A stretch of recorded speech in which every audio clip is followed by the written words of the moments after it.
Angry Python. Part 1.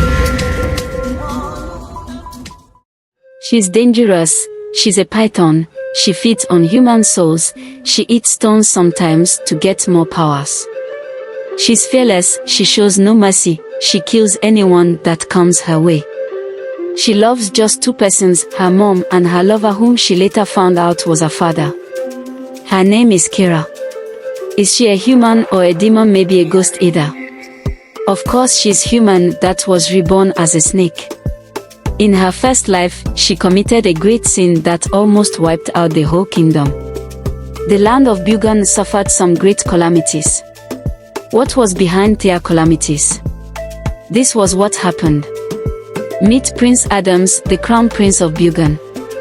He impregnated a maid and his father the king banished the maid from the kingdom. Adams pleaded with his father to let her deliver before he could send her away. Prince Adams never loved her anyways, and the pregnancy was an accident. His father Ramba disagreed with him. Because Adams was the crown prince, he didn't try to persuade him further. He knew his father was gonna get furious and maybe imprison him. Adams was actually not scared of being imprisoned, but he came up with a thought. He wanted his father to banish his pregnant woman because he'll sneak to the forest and take her to a better place to stay. King Ramba told Adams that his pregnant woman Miriam will be sent to Akorondo Forest, which was a lie. Adams would always go to look for Miriam in Akorondo Forest but never found her. 20 years later, Adams kept going to the forest to find Miriam but still didn't see her. Adams cried bitterly, thinking she and the child may have been eaten by wild animals or maybe demons. Adams never stopped searching the whole forest even after thinking they've been eaten. Then one day on his way to the forest, he came across an old woman who was trying to carry a bunch of firewoods. The woman saw Adams and said, "Son, please help me put the woods on my head," the strange woman said in a low tone. "Old woman, you're too old to carry such a load. Where are your children?" Adams asked, concerned. "I have no child, please help me," she said calmly with her walking stick. "Okay, where will you go with the woods? Where is your house?" Adams asked. "Inside the forest, my son," she said. "You mean Akorondo Forest? I've never heard of anyone living in that forest. Isn't it too dangerous for an old woman like you to live in?" Adams asked, concerned. The old woman smiled and said, "No, my son. Please help me out here," she said again. "Okay then. I'm heading to the forest, I should carry it instead for you," Adams said and took the woods on his head, then started going into the forest with her. They arrived inside the forest as the woman asked him to drop the woods that she's already gotten to her house. Adams looked around but couldn't find a house, so he had to ask, "Old woman, there's no sign of a house here. Old woman, don't tell me you don't have a house to live in. Please come with me to the palace. I give you a comfortable banquet to live in. I'm the crown prince of Bugan. Please don't be scared of me," Adam said. "My son, I should be the one saying this. You weren't scared of me. You helped me down to this evil forest. Thank you so much, Adams," the old woman said with his name. "You know my name?" Adams asked surprisingly. "My child, for what you have done, I want to bless you. Adams, you shall never grow old, you shall never be aged. You look just as you are in 100 of years to come," the old woman said as Adams began to see some lighting on his skin. Adams was shocked. He felt his face and discovered it was soft. "Old woman. Oh my God, this is so soft," Adams said, smiling. "I am the protector of this forest," the woman said and vanished. Adams couldn't believe his eyes. He turned around calling for her. "Protector, where are you? Please come back. I'd want to ask you a question. If you're really the protector of this forest, then you should know where Miriam is," Adams said aloud, looking at the sky but got no response.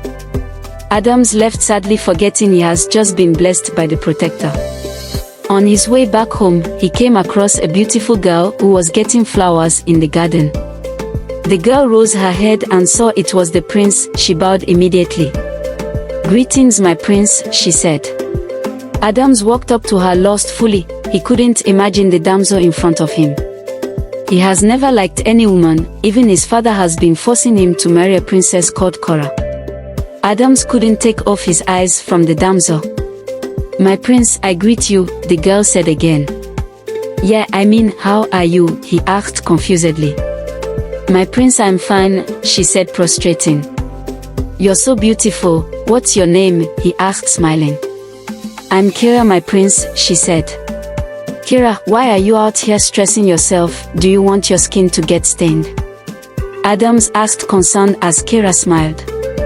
"My prince, I came to get flowers for my mom," Kira said. "Who is your mom?" he asked, smiling. "You won't know her, my prince," she said. "Kira, can we meet here every day?"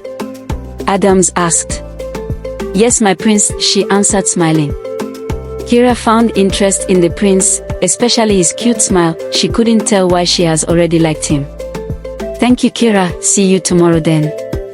"Goodbye, beautiful," Adams said. "Bye, my prince," Kira responded as Adams left.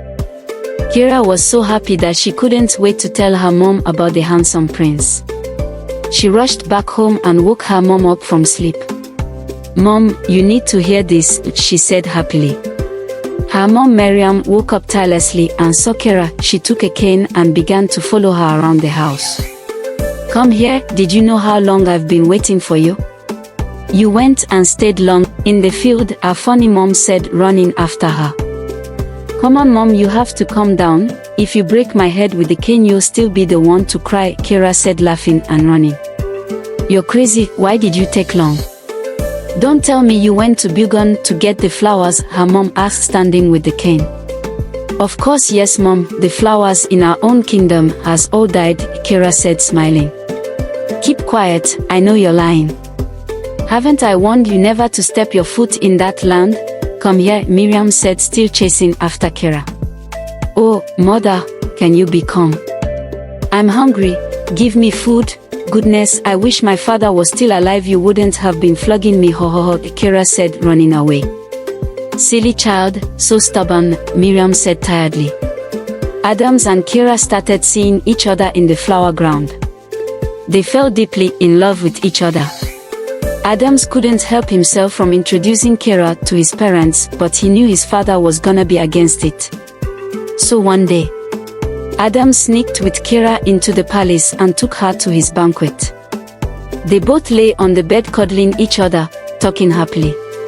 "Kira, I'm sorry for sneaking with you in the palace. I just don't want to put you in trouble. I've already told you about the princess my father wants me to marry. I don't like her, so if father finds out I'm in love with you, he might want to harm you. I prefer us staying on a low-key for now," Adams said. "I understand, my love. Please don't bother explaining. What matters now is what we feel for each other," Kira said. "Thank you, Kira. Know that I can't wait to meet your mom. I need to assure her you're safe with me. Come to think of it, have you talked to her about us?" he asked. "Not yet, Adams. I've always tried to. But she doesn't give ears. Don't worry, she's a good person but crazy at times. Could you imagine, she always uses a cane on me, ho ho ho," Kira laughed. "Seriously? She must be very funny. How old are you anyways?" Adams asked. "I'm heading to 21 years old," she responded. "She's almost the age of my child if really the baby was born," Adams thought. "Okay, Kira, I love you so much," he said. "I love you too," she responded. They looked at each other romantically as Adams grabbed her lips into his. Suddenly they heard a thunder strike and some lightnings. "It seems it's about to rain, Kira," Adams said. "Yes, my love," she responded. Adams went and shut the windows, then went back to Kira on bed.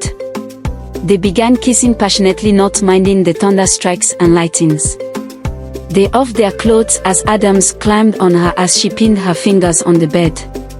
Adams began riding on her like a horse as Kira moans in pleasure.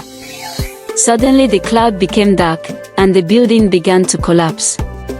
The bed they were on started moving with them to another direction. "Oh no! What's happening? Where's the bed taking us to?" they asked at a time. Here, the story is paused. To be continued. If you're enjoying, Comment next part.